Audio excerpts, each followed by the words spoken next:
آپ جانتے ہیں کہ حضرت بابا فرید گنج شکر رحمۃ اللہ تعالی علیہ کی ماں آپ کے مصلے کے نیچے شکر کی پڑیا رکھ دیتی ہے۔ چونکہ بیٹا شکر سے پیار کرتا تھا تو کہا کہ بیٹے نماز پڑھا کرو، شکر ملے گی۔ تو شکر کی پڑیا چپکے سے مصلے کے نیچے رکھ دیتی ہے۔ بیٹا سلام پھیرتا ہے، مصلہ اٹھاتا ہے تو شکر کی پڑیا مل جاتی ہے۔ اللہ اکبر۔ امام غزالی نے لکھا ہے کہ ہر عمل پہلے ریا ہوتا ہے، پھر عادت بنتی ہے، پھر عبادت بنتی ہے۔ ہم پہلے دن ہی کسی کو ولی دیکھنا چاہتے ہیں، ایسا نہیں ہوتا۔ پہلے عمل ریا ہوتا ہے، پھر آہستہ آہستہ عادت بنتی ہے، اس کے بعد پھر عبادت بنتی ہے۔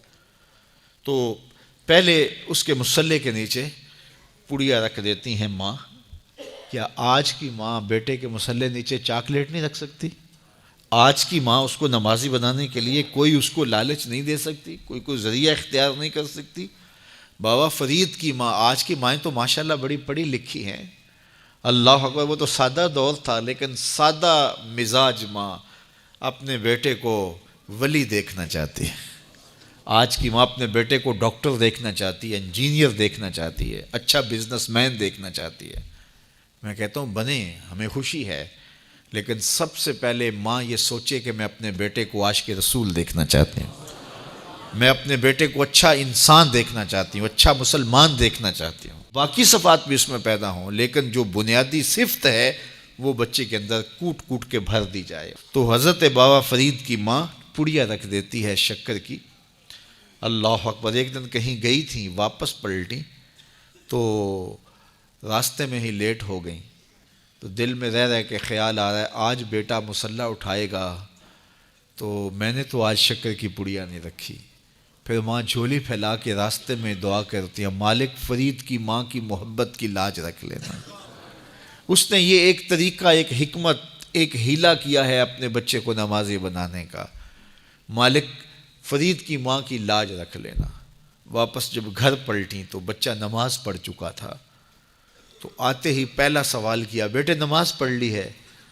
تو بیٹے نے کہا ہاں امی نماز تو پڑھ لی، لیکن کے بعد ماں کا دل دھڑکنے لگا کہ لیکن کے آگے یہ نہ ہو کہ آج مجھے شکر کی پڑیا نہیں ملی۔ کہا لیکن، تو ماں کا دل دھڑک رہا ہے۔ کہا کیا بیٹا؟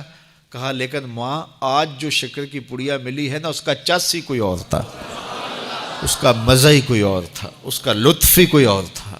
کہا پہلے فرید کی ماں دیتی رہی، اب فرید کا رب دے رہا ہے۔ اللہ اکبر۔ تو مائیں اپنے بچوں کی اچھی تربیت کی ضامن ہوتی ہیں۔ اقبال کہتا ہے تو نہ دانی کے سوزے کے راتے تو، دیگر گوں کر تقدیر عمر را۔ میری بہن تو نہیں جانتی، اگر تو بہن ہو کے قرآن پڑھے تو تیرے بھائی عمر کی تقدیر بدلے گی، اور اگر ماں ہو کے قرآن پڑھے تو بیٹا نیزے کی نوک پہ قرآن سنائے گا۔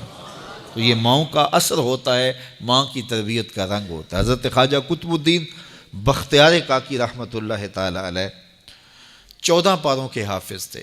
جب استاد کے پاس پڑھنے گئے پہلے دن 5 سال 4 سال کی عمر میں، تو استاد نے کہا پڑھو الف لام میم، تو بیٹا سارا پارہ سنا دیتا ہے۔ کہا چلو بیٹا پڑھو سیقول السفہاء، تو وہ بھی پورا پارہ سنا دیتے ہیں۔ تلک الرسل فضلنا، پورا پارہ سنا دیتے، 14 پارے یوں سنا دیتے ہیں۔ کہا مجھے یہاں سے پڑھاؤ سبحان الذی اسری بعبدہ۔ تو استاد حیرت سے کہتا ہے بیٹے جہاں سے 14 پارے حفظ کیے ہیں اسی درسگاہ سے باقی 16 بھی حفظ کر لیتے۔ کہا میری ماں کو آتے ہی 14 پارے تھے، حفظ 14 پارے میری ماں نے کیے تھے، اور صبح جب اٹھتی تھی کام بھی کرتی رہتی تھی اور قرآن بھی پڑھتی رہتی تھی، اور یہ 14 پارے ہمیں بچپن میں ماں کی گود میں یاد ہو گئے۔ اللہ اکبر۔ جب ماں ایسی ہو تو بیٹا قطب الدین بختیار کاکی ہی بنے گا، ماں مائی راستی ہو تو بیٹا بابا فرید بنے گا، اور ماں ایسی پاکیزہ صفت ہو کہ اس نے غیر محرم کو نہیں دیکھا تو بیٹا شیخ عبد القادر جیلانی ہی ہوگا، اور ماں فاطمہ ہو تو بیٹا حسین اور حسن ہی ہوگا نا۔